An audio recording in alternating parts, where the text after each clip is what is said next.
The appeal of animation in B2B website design is undeniable. We all like seeing, moving, interesting websites when we're browsing the web. The problem with animation is it's really counterproductive to the buyer experience when they're trying to make a decision to purchase on our websites.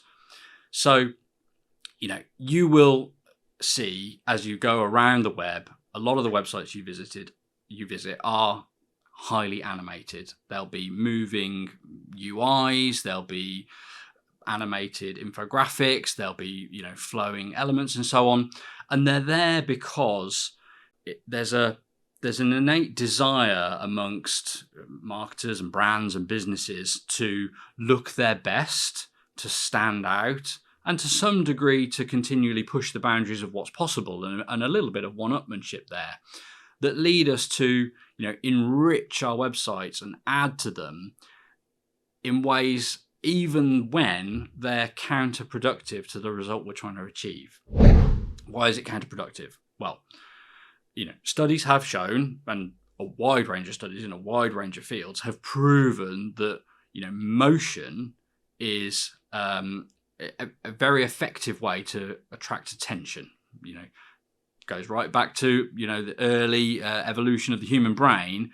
When something moves, it grabs our attention. It grabs the attention of our eyes, we look at it, and it grabs the attention of our brain, we focus on it. And the problem with that is it's an overwhelming response, meaning that when something moves on your website, it completely takes away the attention from anything that's written on your website. And in the vast majority of cases, what's moving will not contain as much value, as much information for the buyer who's trying to make a decision as what's written. We need buyers to consume the message, the value proposition, the benefits, the features, the differentiation, the trust signals that are there. But if we're putting, next to those very important messages, moving graphics, animated graphics, video even, then the brain of the visitor is constantly having to fight between what's moving and what they're trying to read.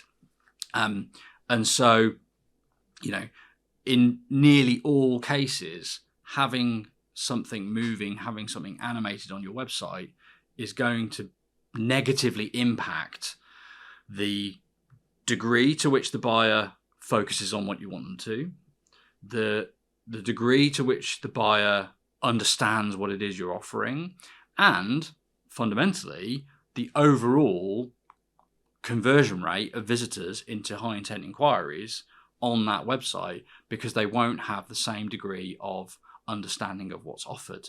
It takes a lot of courage to create a simple website in B2B, because there are so many examples of websites that are pushing it further and further all the time.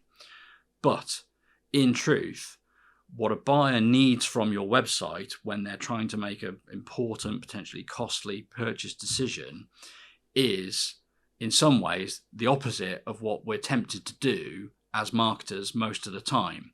That applies to the language we use as well, but it also applies to the imagery and the movement. So sliders in your hero section are a very bad idea, because the movement of those will completely override the brain and take away any attention from the core message that you have.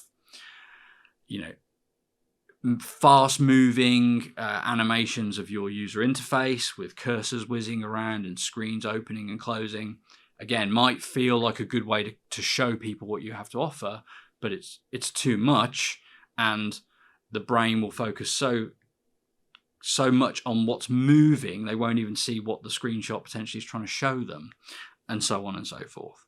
In truth, the best results will come from static images, static screenshots, static illustrations, and you can use animation subtly in a website to enhance the user experience. It's a very good idea to make your website feel responsive to user movement by using hover states and subtle CSS animations on elements, to make it obvious that buttons are clickable, for example, and to create a feeling of, an interactive site that's alive and breathing a little bit.